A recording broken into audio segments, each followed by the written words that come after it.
Magandang araw sa inyong lahat. Yan, sa mga nanonood nito, alam ko na nandyan kayo dahil sumusuporta kayo sa tatay ko. Birthday niya ngayon, masaya ako, nakasama ko kayo na mag-celebrate ng birthday niya.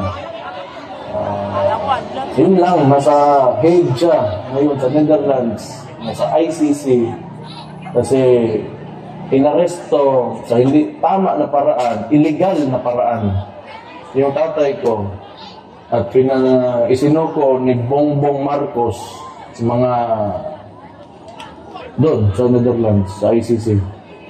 So, kahit ganun na nangyari, masaya pa rin ako kasi nakikita ko yung suporta nyo. So, malaking bagay yan sa amin. Gusto ko malaman nyo na malaking bagay talaga yan. At huwag na tayong tumigil hanggat sa hindi makabalik si PRRD. Kailangan malaman talaga ng administrasyong ito na hindi tayo pumapayag sa ginawa nila. Yun lang. Again, gusto ko magpasalamat kasi kung hindi dahil sa inyo, wala na ako lakas. Mahirap din yung sitwasyon. Alam ko, marami tayong nasasaktan ngayon dahil sa nangyari, pero mahalaga talaga na lumaban tayo. Hindi pwede na tayo ay magpapatalo lamang. So, kailangan pakita natin na hindi tayo talaga pumapayag. So again, maraming salamat talaga sa inyo. Marami kayong oras na pwedeng ibigay sa ibang bagay, pero andyan kayo ngayon, andito kayo, nakikinig sa akin. Wala akong masabi. So, mahal na mahal ko kayo dahil sa pinapakita ng suporta sa tatay ko. So, isa pa, dahil ito ay resulta ng tingin ko na sobrahan ng politika ito si Marcos dahil tingin ko takot talaga sila na tumakbo yung kapatid ko sa 2028 kaya maraming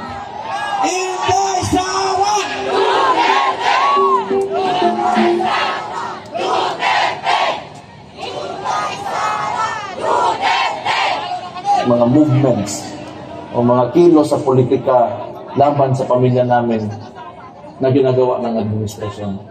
So, gusto ko lang dahil I want to take this opportunity na wag natin kalimutan yung mga issue, yung sagaa, pati yung sa PhilHealth, ng mga pera na hindi nila masagot. At yung kung paano ginagamit ang ayuda ngayon para sa eleksyon. Yun ang mahalaga rin. Hindi natin patuloy na ino-question natin at bigyan ng pansin. So, yun lang. Sa lahat ng kasama namin ngayon na nagse-celebrate ng birthday ng tatay ko. Again, mahal na mahal ko kayo dahil alam ko mahal na mahal niyo yung tatay ko. Malaking bagay yan sa amin. So, thank you very much. And Mayor Pastor Duterte! God bless you all. Buhay kayong lahat sa Pilipinas.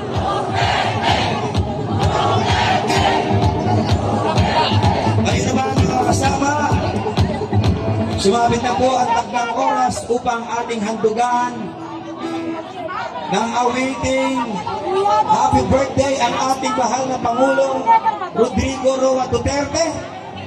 Inaangilaan po namin kayo kung may mga kandila kayo, wag ang foil. Kandila, nasa kandila? Meron mo may dalang foil dito? Okay. Yung mga cellphone. Ilaw na lang ang cellphones natin. Lahat ng cellphones, ilawan natin, wala kang kandila. Taas po natin ang mga cellphone, may mga kandila. Kakanta po tayo, yung mga kake natin, yung mga kake. Yung mga cake. Okay. So, makakanta muna ng happy birthday. Sabay-sabay po tayo. Alright, everybody sing! Happy birthday to you. Happy birthday to you.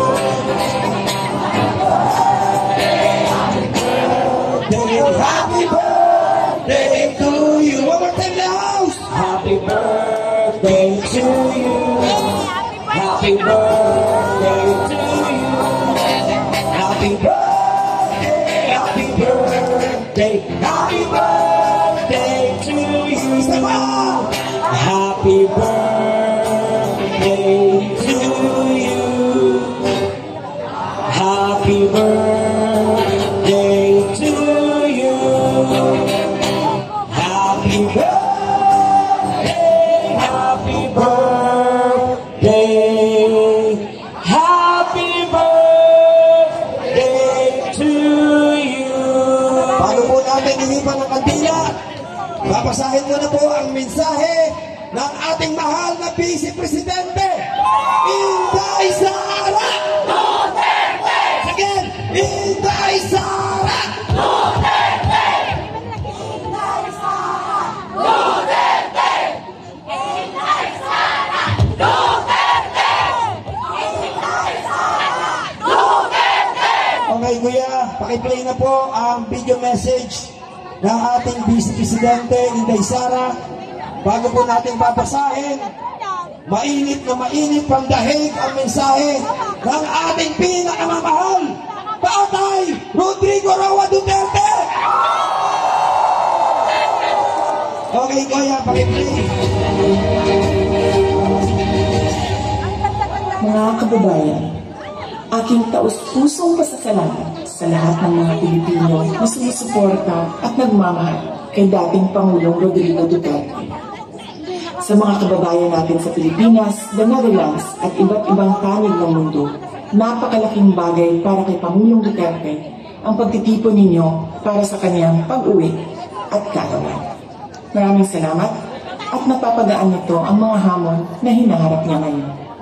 Alam din ni Pangulong Duterte na haharapin niya ang ICC na kasama ang lahat ng mga Pilipino sa iba't ibang panig ng mundo, lalo na ang mga kababayan natin sa Pilipinas. Sa kanyang pagdiriwang ng kanyang 80th birthday, huwag natin kalimutan na ipagdasal sa Diyos na sana ay biyayaan pa siya ng mas magandang kalusugan at mas mahabang buhay. Hilingin din natin sa Diyos na sana ay makauwi na agad si Pangulong Duterte sa Pilipinas. Ang ating mga pagtitipon ay nagpapatunay ng lakas, tapang at paninindigan ng mga Pilipino. Sana ay magpatuloy din ang inyong suporta at pagmamahal sa ating dating Pangulo hanggang sa darating na halalan ng ating mga senador. Sa inyong kaisog, suporta o pag-ampo, kami nagasandig o naginaot na atong makabot ang hustisya alang kang Rodrigo Duterte sa mga Pilipino o sa atong nasod Pilipinas. Syukran. Ulit na buhay, Inday Sara Duterte! At ngayon naman po, bago po natin ihipan at ikandila, pakinggan po natin ang mensahe mismo ng ating Tatay Digong.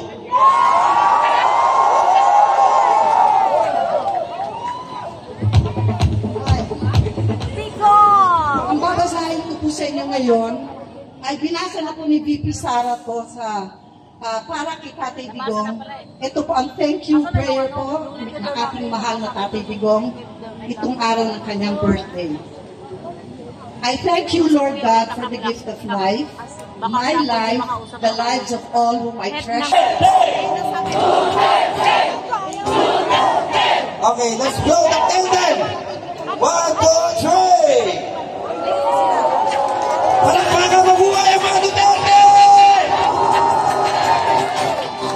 Marami po salamat at ngayon naman po sa punto pong ito, bigyan naman natin ang pagkakataon. Ay, sumabi.